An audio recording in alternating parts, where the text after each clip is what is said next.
أعوذ بالله من الشيطان الرجيم. بسم الله الرحمن الرحيم. الحمد لله رب العالمين، والصلاة والسلام على أشرف المرسلين سيدنا محمد وعلى آله وأصحابه ومن تبعهم بإحسان إلى يوم الدين. أما بعد، الله سبحانه وتعالى تنتلا من سبا من سكالان كي وقولا مسلا كلا بالا كيسان النمو بكلا مهم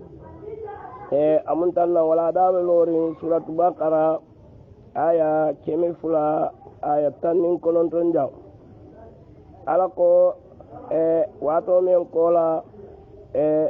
anata molla kumo fo ko mol men limani ata o kola ay bayin bayinta ila bankol tuje jihado ke alala silo kam kullo kono pour que la dino ñinta ka bankendi ako womol wolle ɓe jikila alala nemo la bimana alala jola andum ala mu gafarnalti mumunol ye nemalale fanammati ni aya ɗo ako yasalunake kete kilabañinin ka anil hamri wal maysir dolola anin carte ila kiitiye mumuneti kul muhammad a foye ko fihima pour ka wol fulo ke aɓe kono ismun kabirun junube baala ɓe wolto pour que baara junube baara ɓe je kaatu ko a saba fulo sababo a katina fo mool ka mool ka sonko ke ika ñoonen ika kumakulungu fo ñoy wa manafia linnas ako muna fan fanan ɓe je kaatu ika tara kontanerin dolola kuwoto ika molla nafulo soto kartela kuwoto wa ismuhuma ako bari ifulo junubo men ka soto ifulo to ika mentiña akbar wala warta min nafihima ifulo munafat ako kabriñi ayo jiita moɗol ƴajuɓe ɗol kamin ɗol ye fammudawol bukamin fo aya ɗo naata suratul maidala lawandula ka a haram ala ko yasalunake kete kilañinin ka ɗol ko biriñin ayo jiita wo kola surat nisa ila ayolo jiita ala ko ya ayuha alladina amanu la taqrabu salata hatta ta'lamu ma taqulun alkana sutiya salola hadu fa sala albe men fola bari ko mun kata e ko mo dole mu sai wotumo e dolomi kana salola ata tambide nyaada e qur'ano be dun nyot dol ko ay kuliya al kafirun al kana ay lalu mu ne bonni mo kuliya al kafirun abudu ma abatu wa antum abiduna ma abud akara wala nyaam so alquran na ta'ala ko ya ayyuhal ladina amanu la taqrabu salata wa antum sukara alqana sudiya salola atala be sirarin hatta ta'lamu ma taqula an fa sala be men fola saloko kabi wo ayona ta e kaju be salol men jam fata nyola wol teme kamin ko men niami suba yani salfona tema siro be bolela ni bine la niami yani suba tema siro be bole kamin otumo so iko lundo fana itata ye dolomi so modo wulta ay kasida ke ni alon ko ke hakilo bulani lawo jahiliya ye men ke nyola de kelol men ke ibe fa ke ko foy kele otumo e ko umar na ta ko allahumma bayyin lana fil qamr o to kola ala na ta ko ya ayyuhal ladina amanu innamal khamru wal maisir wal ansab wal azlam rijsun min amali shaytan fajtanibuhu la'allakum tuflihun kabira ya fodoro umar ko anhena e ko wala naata ke ayala bangti men jiita ala ko tul mol menu limani ata al jamfa dolola nin mariaso anin carte ako ko sole mo al jamfal ako sedan lafta innama yuridu sedan an yuqa bainakum al adawara wal baghdha fil khamr wal maisir sedan lafta purka jawya dun dal temanin ñokkon nanteya dolonin maria sola kota anata foye ko faali e ɓandila wan e ko umar kaya ko an heyna so dolola kiitiyonata ke ole ñam ni aya do kote ke ala ko wa yasalunaka kede kilañininka mada yunfikuna ikañininka ikaye ko mbe mune dapansi la mbe mune dapansi la mada yunfikuna wala mu lonnal ko jang yala woddula do yasalunaka mada yunfikuna kul ma anfaqtum lil walidain wal aqrabina ko yañininkale janta dapanso kala jumal leka bari jang lonnal ko yañininka kontol la janta men dapansi ni moye jël sotole a ñanta dapansi ro kala kol muhammada fay ko al dapansi ro ke al afwa wala mu mel la fata Allah hajo kam say ite fen soto fa ila domoro ko la fen to tebul iso dapansi wala mu afwa wala mu me alon ko ala fata la hajo kam alkana dapansi ro ke fenna me ala albe solari ngala isaje ko alsi alfawal la hajo tinya ako kadhalika ala ka be wala nyama ko alaye ko indiro kale nyamen ni ayoto yubayyinu Allahu lakum alaka ko indiro kale al ayati ala alquran ayol la la'allakum adubato tatafakkaruna fal simira asimir alquran wati akayyamar purunga mira alquran ayol la ngi do kunda manke ko alquran mbafla do karla karamu ziyata bala kan yamar men na wala ke hakilo ta ya do kundi alquran ayolti ya hakilimaya wala na ko inna ma yatadhakkar ya ulil albab alquran qad yamu hakil kese dunkelle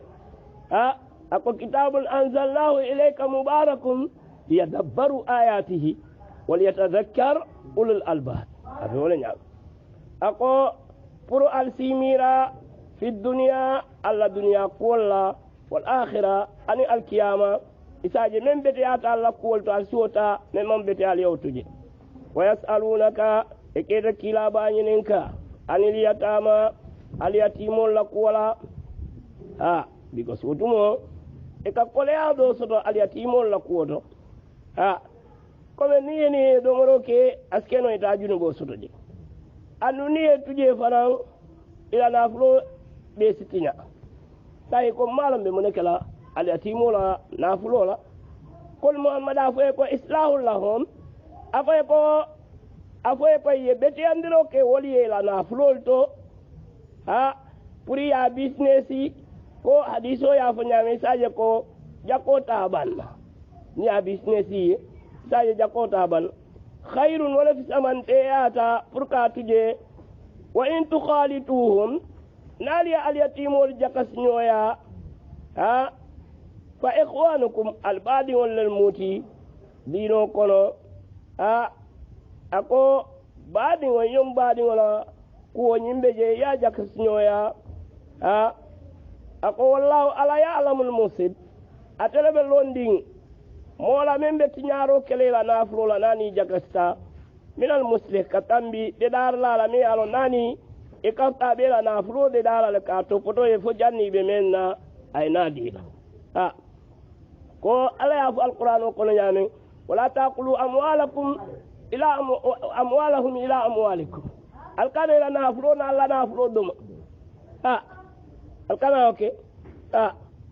ako law sa'alla nadiyata alaynu la anatakum asalibatan di ay detendiro kalkan ay ni haram yanni pralni kana jakasi so bida ko le ala sambalal kanna inna la ala azizun nur lale mati ala kolo ay be no hakim la nun kidi to ben nale mati ala fiyo aka landi dinkiral to anyanta landila dale wala tankihu alkana futuroke altul muslimolu al musrikati fulanka mo musolu alkana wal fudude hatta yu'minna han fo yelimaniya wala amatun ala ko jom muso mu'minatun me yalo mumuna musole mati khairun wala fi samantiyata min musrikatin fulanka mo musoti hannen katara forole mati ako wala jiyo kome modoli ye ngai beroke dol male briye jongol futu anin ka moolu faandi pour ka jon futu wotumoñi ayo ñaata di ako walaw ajabatikum hanin ka tara wo muso o fulanka fiyamo muso ala ñiñala ali kaba kuya ala nafuloya al kaba kuya ala landeya al kaba kuya walaw ajabakum wala tunkihul musrikin alkana fulanka mo kel fana alkana wol futundi mumuna musol la hatta yu'minu han fa yelimane wala abdun mu'minun jonke me yalo mumunore mati pour ko futundi khairun wala fisala min musrikin pour ka fulanka mota ka futundi wala ajabatikum hani wo jonke fulanka moñi hannin ka tara na fultiyolen hannin ka tara aɓe ñiñaren ne yeñin jon ceeta yew futundi même mumunote wala fisata ya futude walatinna lonnal yatañi ayol to kaje ko kafiro futude dala mukka abadan seɗa ulaika wo fulanka moolu yade ona ila nar wol kamon kili dimbala ka kamon kili kata dimbala ka kadi kal kili fenna ka me yalon ko alkiyamalo lo be dimba silal wallahu ala dun yade o kamon kili ila aljanna kata arjana wal kan wal maghfira anin junube kafaro bi ibnihi ala la dunyoka wala nabi ndolla mol men yalon ko e ka tuwawol futu jamabe je ima dandi muna dinna wotuba men ke futu dolbe je la dini dina sa tabulo ko imam belief en man belief dino so ka fo dolon dem kristiano da bukata choj adata choji kuto adata dina kuto bari kabina de ko nyin dem ka inate eko seru yo men samananja ka fo ko momo men diate yoke dino e bo mo la balu kono dino ta fayiye ndolla balu e ta fayiye say e pol betina wala na pour que futu ate dal baydi ala men no dan ni wala kitab dunjel men ka kitab ila kitabo ya waro ka bar ala baro ka ke bata ñu man kitab soto idata dina kuto la diniya hum kafirun o man ke muslimin wa yubayinu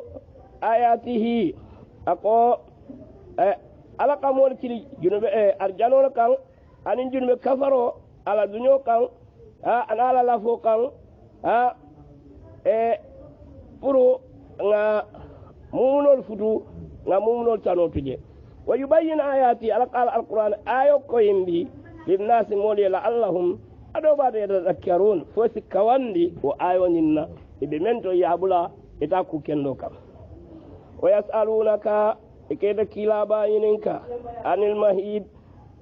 musolla ilisola wato men musobe ilisokon munemu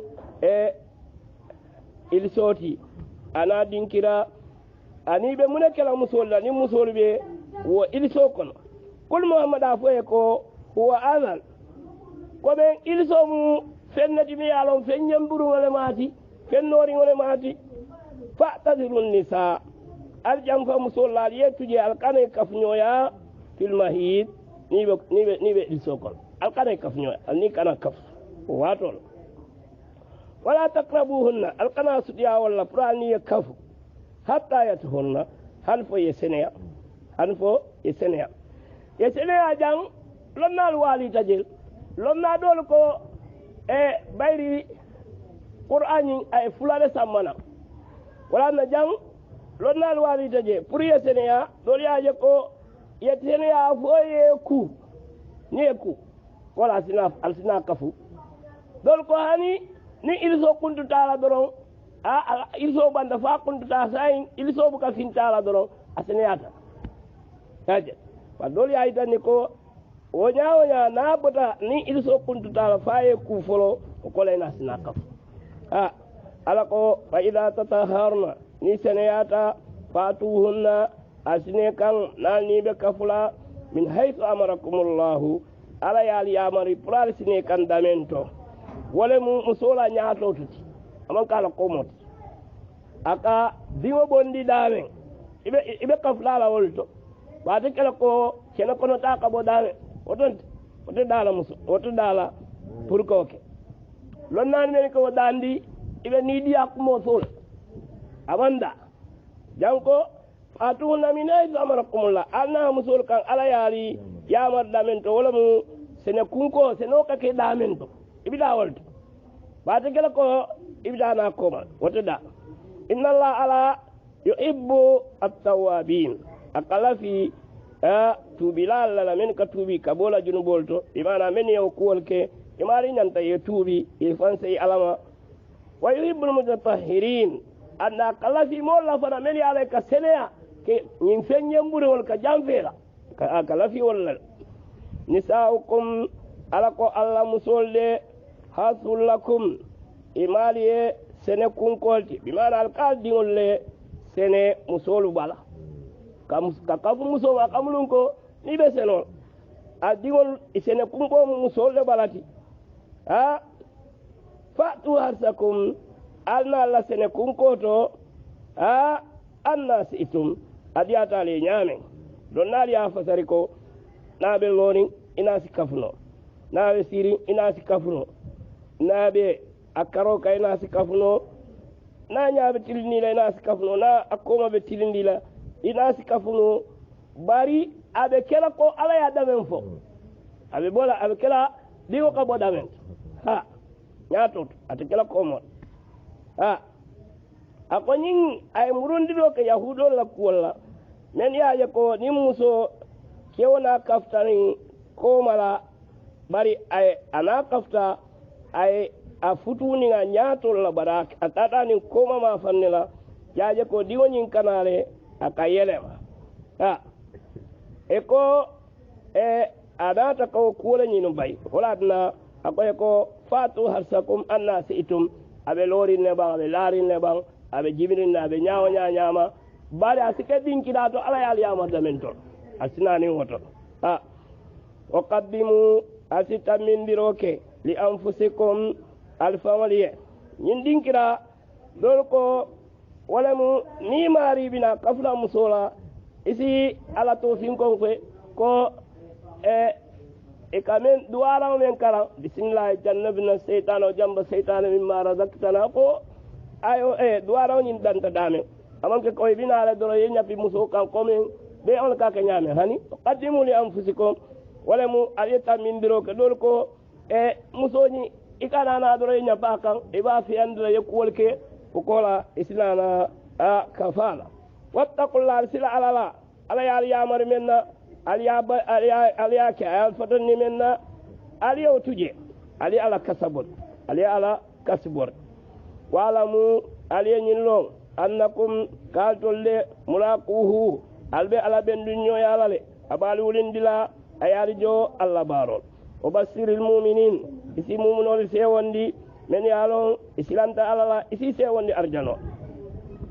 wala taj'alullaha alkana alake komen ke kali alal alkana ke ordatan bantan biloti li aymanikum alla kalolla ha komen ke yekkalo ke kaafo ko yekku kenno ete ku kenno kana ha antabarru al yaafo ko alte kuñi ku kenno kala ha o tattaku al yasila alala ha ite ko yekkali ko nin kaate diyamla mon koye ko a diyamundi ibadi wonam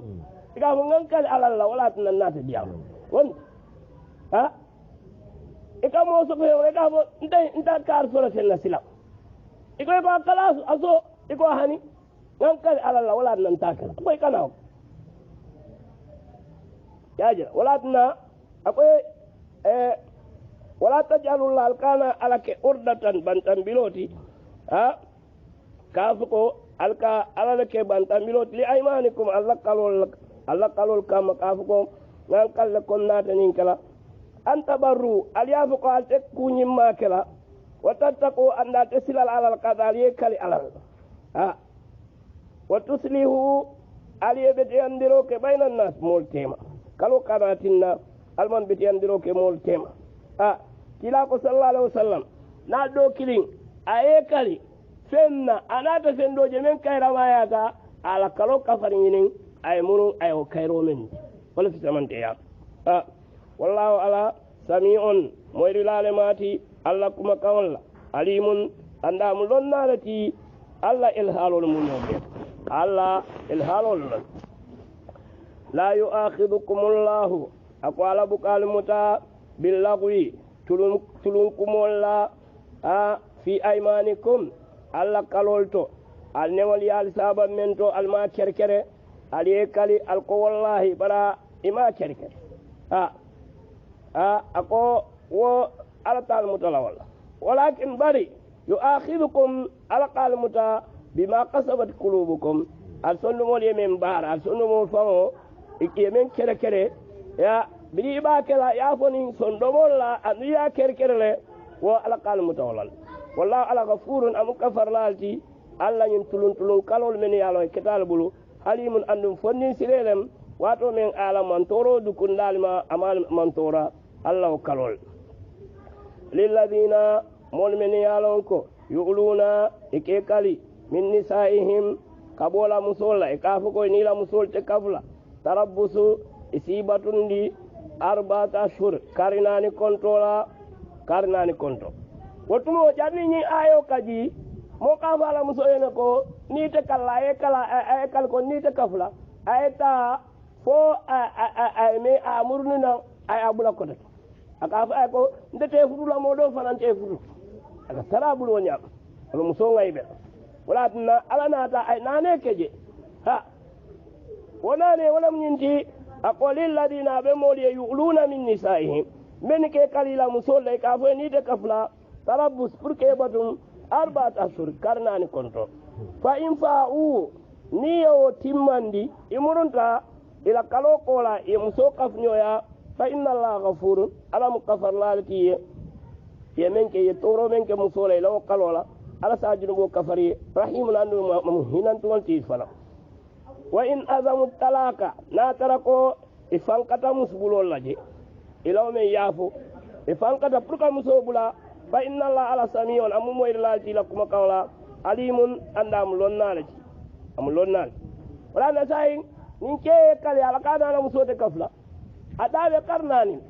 nin karnani sida ni muso man kafu muso yi hakko su da samba kadiya e ke kumandi ya mara murana muso kan na man so kadiya muso ko al karnana man yana tambila ako wal mutallaqati sai anata kadun bularoto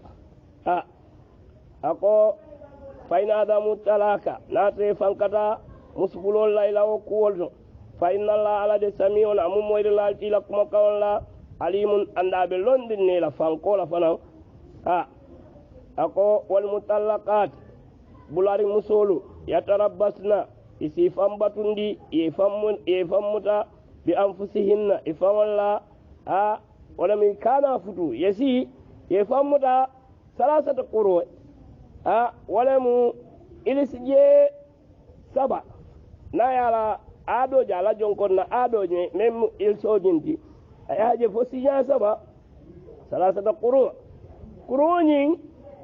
lodna le nyo walinje dol ko wala tu wala mu ka senea dol ko wala mu yelo e kuntal ko nga funu nyamen koma salasata quru wala yahillu lahunna ate dala wo bulare musoliye ayaktumna priye ma boroke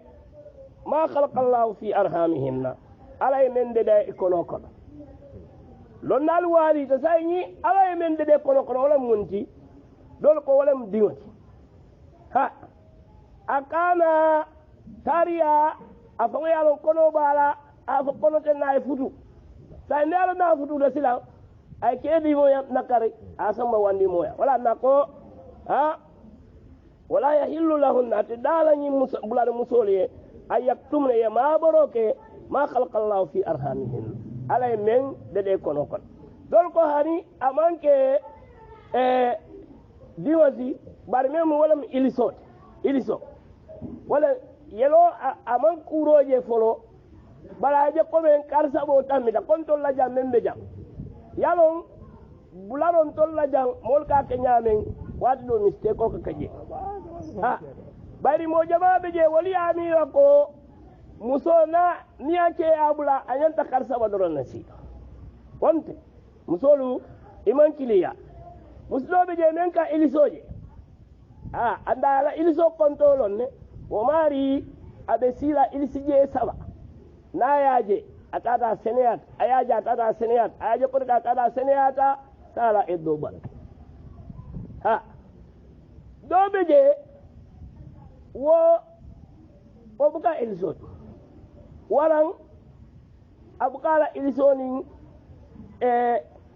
nin hayɗo bon a bukanin damu istihada bala a buke bondino ñoto sa o mari ñantaji silamune la a ñom musol la eddo konto aɓe silawol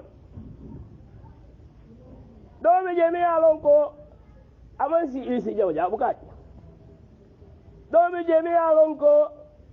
saaɓe ɗamen a jikilateɗal kaɓaji la wol tamu kar sawal wala nanni tara suratul talak ay wala fo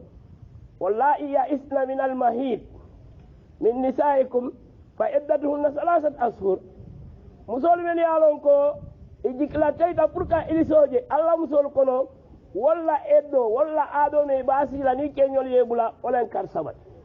wallahi lam yahidna ani men yalon itolma ilisoje folo imaje folo dinniwa kewaya futu ama ilisoje folo anata bula wala eddo mu kar sabat walla mu kar sabat bar men kaje wotamu ala ilisole ay ilisoje siña sab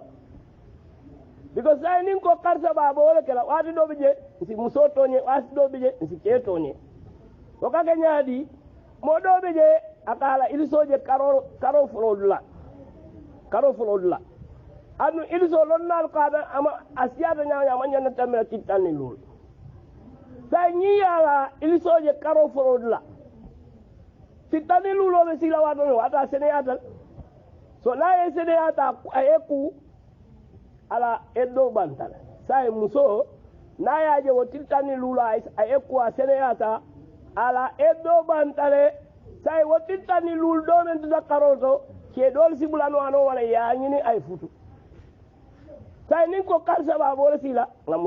muso nakar ñin dulat musuɗoɓe je akala eddo je karo labandula say ni muso yaje kar saban jawo labandula ndol kawe kar sabal si atiyaje kar saban jawo labandula say kar ɗolo ta wayataraɓe ɗi sokon kar nanin jam wayatara bala ilsi saban jawol kon amamba say ko karo fata say ala ado wantal ay futu aya tara ko ala ilso mambang nga kew fanan toñe kat madama man seneya kew simruno akanne ate futu naful jol ate sen jol say a fele aman seneya a ɓota eddo ko say wala na moolu ñanta yeyintulan ye hakkilo tuje nuwontere si bulaño hakkoda anu musidol fanande je men yalon ko konoma muskonoma fanande je wala e dom muneti a yanano hamalahun pura yala nala kono landi ala eddo ban ako ulatul ahmal ajalahunna ayyadana hamalahun foñim masala wali yobdaman nimɓe lon naakema je ɓeari dolyaje ko ab adal ajalayin koɓe ñin waati fulolu i jam farin wala munti muso a kema yaɓula tan kabila kema yaɓula lokunkilin doro awru bari wo kake eddatul wo faat jama ka ke wolti comme mome yala kema faat say kew fata lokun kilin muso wulu say ko ala furiya bandal ma famba doli aya ka bandal kadu say ayala kono lan sa ban furiya ban dol ko hani muskono wate muso na ke ma fata na uluta karnano man si abitala fo karnan tiltan nin karnan tiltan sida o kola si na bondi furiya ko na tara dun sayin a kema fatale karnan tiltan sida amala dunoji sa be sira la fo a dunoji asina finti iddo kon ikawala fo abadul ajalay bari nyimbe hadiso ya amurun memu subayatul aslamiyya ako kabila ke ma fata janni nyim karna tiltang be sila me futala je kabri karna tiltang janna be sila ay ala fa no siga ay abita kan ay pare sabu do ya kay ko wallahi ta futula foni karna tiltang sila ako ngano fa no kap nyom tada kila kay ko futu sani hadiso sabata ban kila kitiyo keje woto amanyan na karna tiltang sisa na la duno lan di durabat ha wala na ko wala yaktumna musol kana wala yahillu lahunna ate dala wo musoli wo bular musolu ayaktumna puriye ma boroke ma fi arhamihinna mem ma khalaqallahu fi arhamihin alay men de kono sawa'un akata dingol tiba waran haydo e kala fe maboje in kunna natra musul keta yuminna billahi limani ata alala wal yawmil akhir ani al qiyamah lullaba wo bo olatuhunna ikemañol de a haqqu bi raddihinna wolle hawlama yata pour que murundi wol kan fi dhalika ila eddo kono wato mi ala eddo mambam kewnata ka alasta kawa muso murundi iñanta murundi la kemalka wala hawlama yata madama ɓe eddo kono nan kewnata o wato a kalata ala muso a murundi nan wala ñanta soto akoya in aradu islaha natara ko ala murundo kafaɓe murunda ala muso kan alafta ɓeti yandirolo je amanke ko alafta ka tora waran ka eddo wato jamfanda fe amanke wote in aradu islah wala hunna aɓe musolu fanaye kewol kan mislul ladhi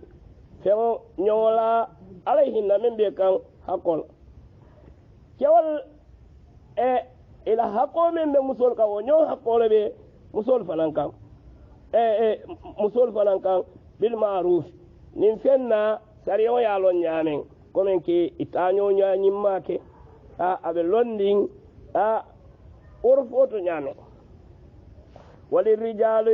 ako baraɓe kewol ye alayhinna musol kan daraja fisamanteya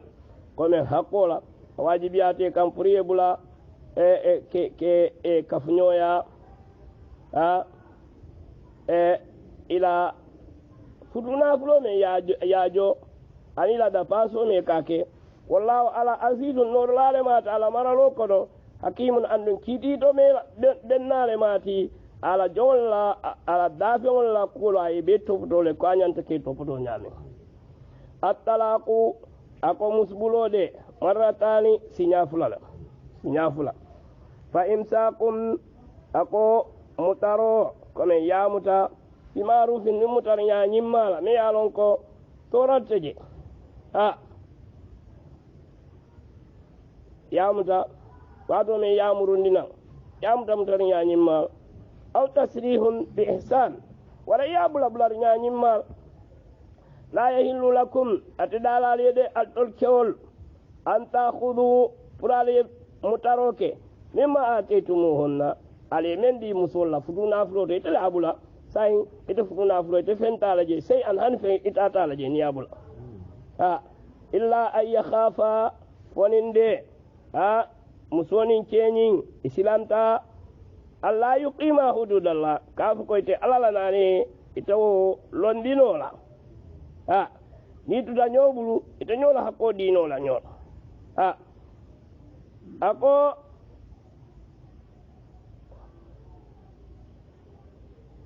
fa in khiftum ako nari silanta alla yuqima hududallah kafu ko ite alala nane londinola wala juna alayhima sayin kasimantare fulol kam fima ftadati bihi musoye afan kuma kamenna musoye afan kuma kamenna komen sayin muso tata aje ko nin kewotitano itata kadiya ye sakwal ke muso ko ate murunnaje yendula muso ba fan kuma kala natar tonya babul ko kila sallallahu alaihi wasallam kawni muso nin ke son kate kara kilaya kila kay koy bala kadino murundel ka akay kon sa murunda kan riwaya do be jakay kon sa murunda ka hana nyongo ngatia iko samal la kila kay ko amurunda ka so walatna ako fa in khiftum nali silanta altul alifalu altul waliyul alla yuqima hududallah ko nyim fulori te alala nane londinola fala juna alayhima sain kasman tarema fima fento iftadat bihi muso ya fankuma kamenna puri ya bula sain kasteje koteke puro muso kewanyin asifutuna frotanu abulla tilka o men jete wo kitel men ala ya futen hududullah wala alala nane fala ta dua alqana wonanel salan katambil o man yataadda momeye salandiroke momi alon ay kunturoke momi danda tamboke hududullah ala nane ya salan fa ulai ko mari molu humu zalimuna wallan tonyendirla fa in talaqaha akonin kewonin anata musobula sinya fulanjan kola fala tahillu lahu min ba'd ala bulan sabanjan kola musoyin te dalay kotek hatta tankeha zawdan ghayrahu harfo musoye futu ke doye nan na ta mankilin ate kala ko fudu wadam mala sitla ke woni nabe kaflale kafola me yalon ko asariyanta anabe kaflale ko hadiso ya fanyame akaya ko hatta taduku usailata wa yaduku usailatiki akaya ko foni yala liyone na fana yala liyone wala mufana ya kafufolo kafola me yala sariyanta fa in talaka min kewni na o kedo ke fulanja woni na tabula koteke amanke ko aya danda ene amanke aya danda e bayde dole beje ekata inira ira musobula sinya saba ala tay muruna ani modo yafo ay ka ya futu purno ya bula asi muraka bari ni wo keda fana ala kila fo sallallahu alaihi wasallam ako ala e modan kala menka muso dandi moy aka dandi me ya yo fanan dang ay mo fulo nyin dagga so wala tinna ko fa in talaka ni wo ke fulan jawna ta bula fala juna alaihima kasmantara wo ke folo ma nin muso nyin ayya daraja puriye murunyo kan bayri ayala eddo si fabanta nala eddo si wo ke fulan jaw ya bula ala eddo si fabanta sain kaste fulo ma ye murunyo kan indanna ayyuqima hududallah na tare yenyin jiki ko ibe alala nane tamandinolal o tilka ala yin men foten hududullah wala mu alana naneti yubayyinuha aka koyndi li qaumin moli ya'lamuna menni yalo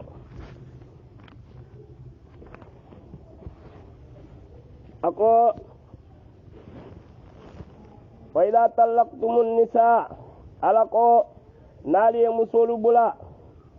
fa balagna jalahunna ila wato lubanta bimana ila wato la bango sutiyatana awanke jang ako ila wato lubanta abe ko wa idha qumtum ila salat nal wulta salon muna wato men mo wulta bina salon utmola ka salje mu da ban ko la taqulla salon wato men la taqawli salon utmola ka salje mu da baban ke na wulta jam fanan be wala nyama wala na tafsir la ko idha qarabna qada'i muddatihum nila eddo wato sutiya da furka ba bani eddo banta dula banta sai an kala musu wala na ko sai wa idha talaqtumun nisa nali yalla musulu bula fa balagna ajalahunna ila eddo wato sita priye e finti famsikuhun alimurun imuta wala mu yamurun dinan bima'rufin imutar ya nyimala torandir kana taraje aw sarrihunna wala yabula bima'rufin pulan ya nyimala wato men ala eddo nyimbat wala tumsikuhunna alqana musul nyinu murundinan kemuta diraran torandiro kama yamurun nan ka tora litato du purka danda tamboke musul nyinu kan puri isa tora yatin nafo aya fan kumaka ida malla fi kabula bari kabula nyin kamako ya tora na tora da asafan kumaka akoy kana wala nako litata du pura ka danda tamboke wolka ومن يفعل ذلك أكون من يوكي فقد ظلم نفسه وما ريا فانتوني دايرا فان بانتنبيلي ينكن قتول كميالا بورارين الكيام ولا تتخذوا الكلام تروكي آيات الله على القرآن آيو الكلام هزوان جلسوتي الكلام تلوندوتي الكوالي نيويا واذكروا نعمة الله عليكم الألال نيمو فينكم الكلام من كالله بدالك مسلم ولتي وما أنزل عليكم من الكتاب أنا نمن جندال كمم القرآن باتي والحكمة أن كيتيو ميالون كيتيو البجي يعظكم به على الكواندي ولا براسي باريلا ألسي على يامرو ألسي على جي على نيمولا على بارا القرآن ولا واتقوا الله سلا على لا وعلموا علينا اللون أن الله قال بكل شيء عليم أمون سمو بيلون ناجي سمو كنوال وإذا طلقتم النساء نالي الله مسول بلا فبلغنا أجلهن إلى إدو واتو بان ساين علي بلا فسا إلى إدو واتو بان ينفلان جاومو سايا بانتالي فلو ناسو ديادا بان فإن دو نالا واتو نيمبانت فابانتا فلا تعدلوهن الكنا مسول بالي أتلو مسول لا ألفالو الكنا مسول ينبولي ke bali ayyan ki hina zuwajahunna furu ye muru lawo bular kel ka meni ye bular ye muru kan alkana bali wal ni ayo sababu ma qalbun yasar sahabo lem ala bari muso akema ya bula ala takamura kan aya balala ma qalman so ko hakimi ya fila nyame so kabla man so wotumoni ayo nyin na da dina alako ida tara daw na tara musonin ke wal dunyata bainahum idama tema bima'rufin nikuni mal lai musola ta ke lai murakam ke falan la ta kamura ke ma kan batul alif al albas al kunta dilal ali bal dalika alako alaka alifatani wa men purka musolu bali yamuru ke ma nyol kan ya idukum bihi alaka alkawandi walla من كان منكم يؤمن بالله نمل الإيمان ياتالكم على واليوم الآخر أن القيامة الأولى ذلكم ومن جتم فرقا مسول كان ينتجي اليوم مسول بالي يمرو كما يلقى أذكى ولا كير ما ياتالي لكم أتولي وأطهر أن ولا سنيات فنو من سابلا سيكو كان تري تيما نيكو بلا فرنا مسولا musobe la fringa kela toli e balal ko kana nyoje ni kana nyoje duje ku ke nyolo atol alfal wala sabu wala na mon yan taye haklot alfal kella alfal musolla alfal ke haklot fudo mandiya wati do se dal ka na fudo e ba keni musoba e wa fanyo sai ni da be fudo banta ila takamuru nyokan alfal ka fa te kela anna dol buga da futu wala men ka da futu wala be la fi nyola si nyoje no karala bi way tasu wala na la ko alkana oke wallahu ala ya'lam wa belon dinne be tiyamen be tarra ko woto antum la ta'lamun atol mon fellonje al mon fellonje